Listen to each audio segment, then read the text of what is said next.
My guest today is Fleur Hassan-Nahoum, who is originally from Gibraltar. In fact, she was the daughter of the first minister in Gibraltar. She's fluent in three languages, English, Spanish, and Hebrew.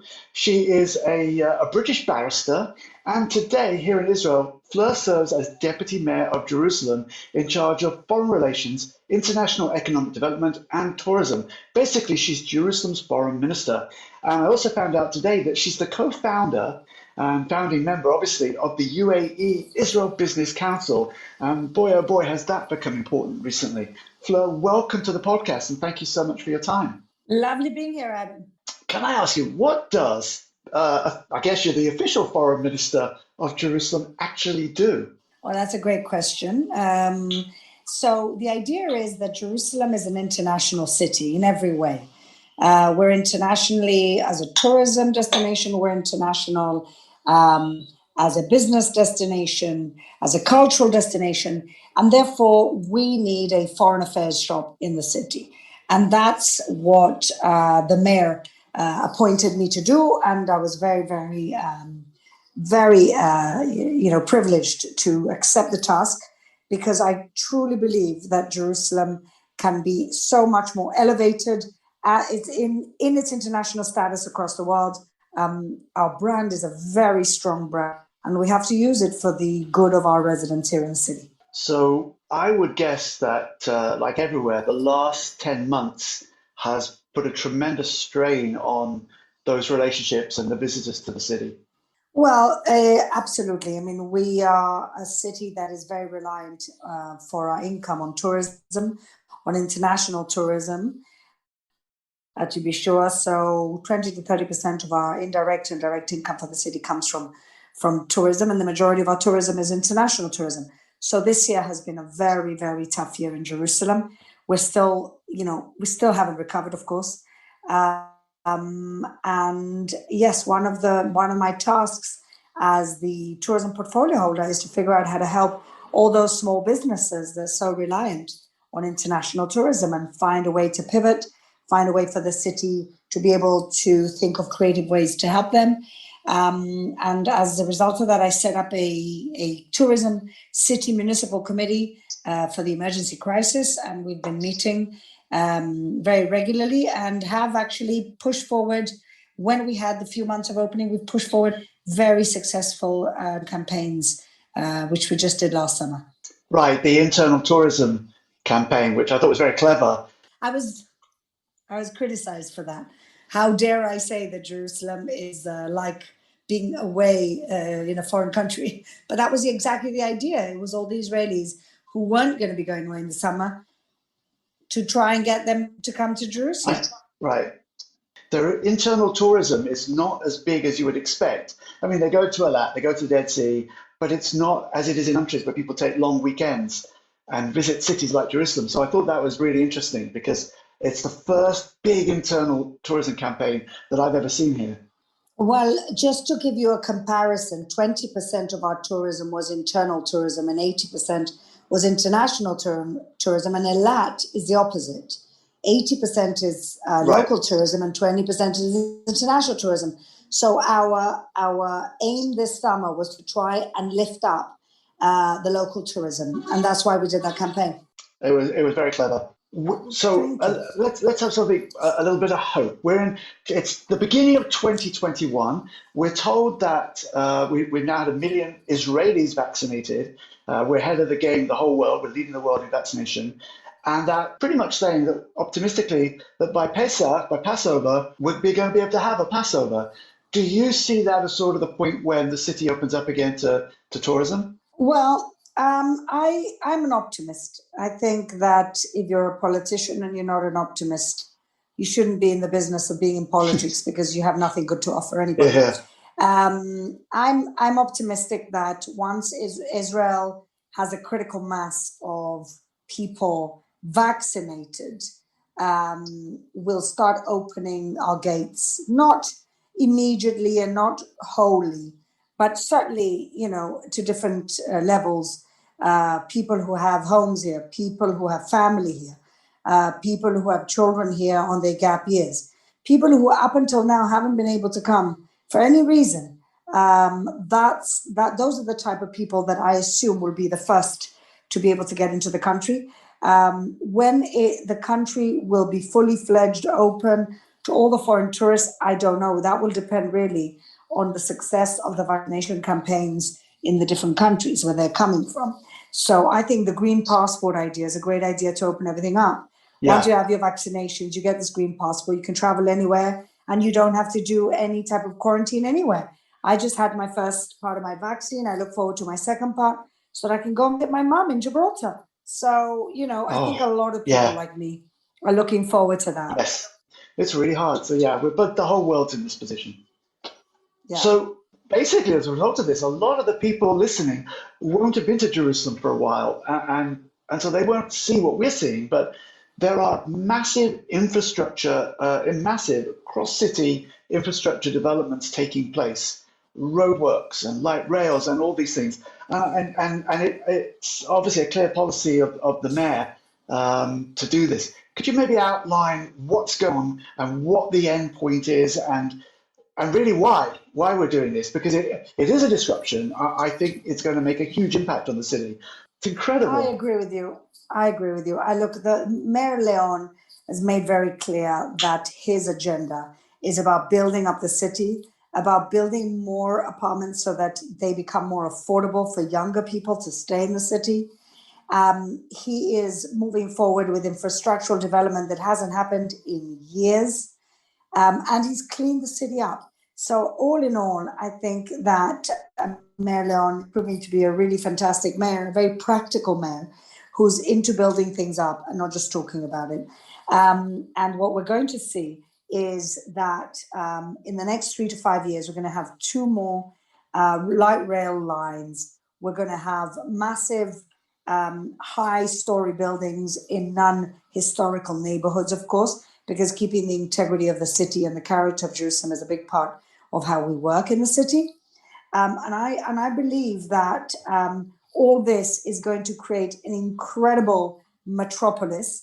And added to that, the high-speed train to Tel Aviv, Herzliya, and the center of the country will essentially make Tel Aviv and Jerusalem into one city. I mean, as you know, because you come from the UK, I lived in London for 9 years.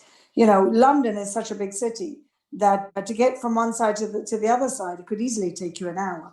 So imagine 20 minutes between Jerusalem and Tel Aviv. It's one city.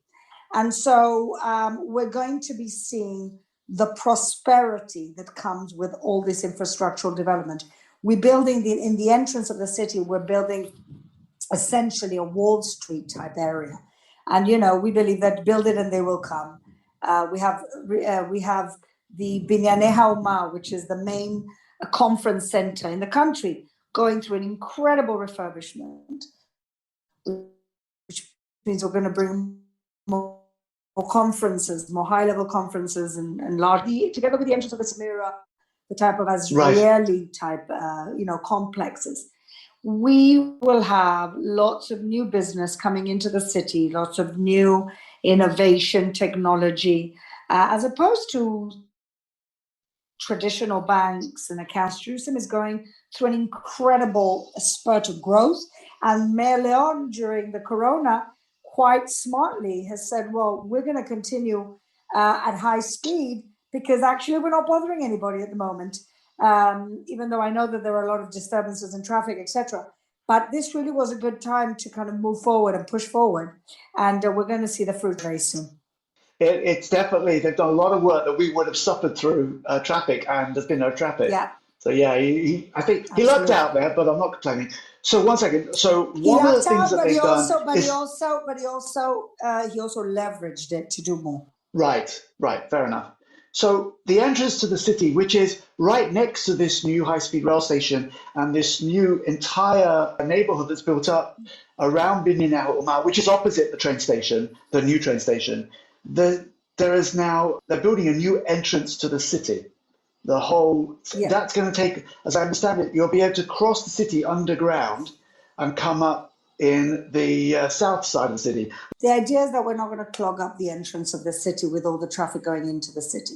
There'll be different routes, not just through the traditional entrance of the city, also through the Modi'in, from the Atarot side of the city.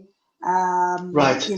The whole Jerusalem and the Gush area is now being seen as one transport metropolis, which makes life easier. So all in all, this is going to be really a revolution in infrastructure for the capital city of the State of Israel. So I'm very excited. When I made Aliyah, which was a dozen or so years ago, a few years after you, if you moved to Jerusalem, people said to you, okay, if you're applying for jobs in Tel Aviv, don't put the city on your resume because they'll know that transport is so difficult, you won't be able to get a job. What you're saying is that's going to be gone. That's going to be a thing of the past. Absolutely. And the other way around. And the other way around. Work in Jerusalem. You know Right. how many people get bussed into Jerusalem every day to work? It's we're the biggest city in the Right. country by double the size of Tel Aviv. People don't understand that, but people are getting bussed in here, so it's good for both sides. Right. You could see it in Har Chotzvim, which is where there is major employment, really big companies, Cisco and those kind of companies based there. But for a lot of Jerusalem, they want those kind of jobs because of transport. You see this as a game changer. You think that those industries will prefer Jerusalem and choose Jerusalem. I absolutely truly believe it. I think that, first of all, Jerusalem's economy is growing constantly. And I envision a time when we're going to be seeing, not in the far future, we're going to be seeing more big companies like Intel set up shop in Jerusalem because we've got an incredible diversity of human capital here, and we've got intellectual capital in our universities and our colleges. And so, we're working very hard to bring the major companies and bring better quality employment to the city for the younger people, for Jews and Arabs alike. And that's very exciting. It is very exciting. And we will see it when we're here. I know that a lot of the listeners haven't been here for a while. And we see the changes, and it started with the light rail, which is now extending all the way up to Hadassah and Karen, which is our big hospital just on the edge of the city. And in the other direction, it's going to go out, I believe, further the other way. It's going to also, the new line is going to travel along Emek Rephaim, and I don't know where that one ends up. I think Gilo. One Emek Rephaim to Malcha, and the other one, the Khan Theatre to Gilo. So 2 lines over there. Incredible.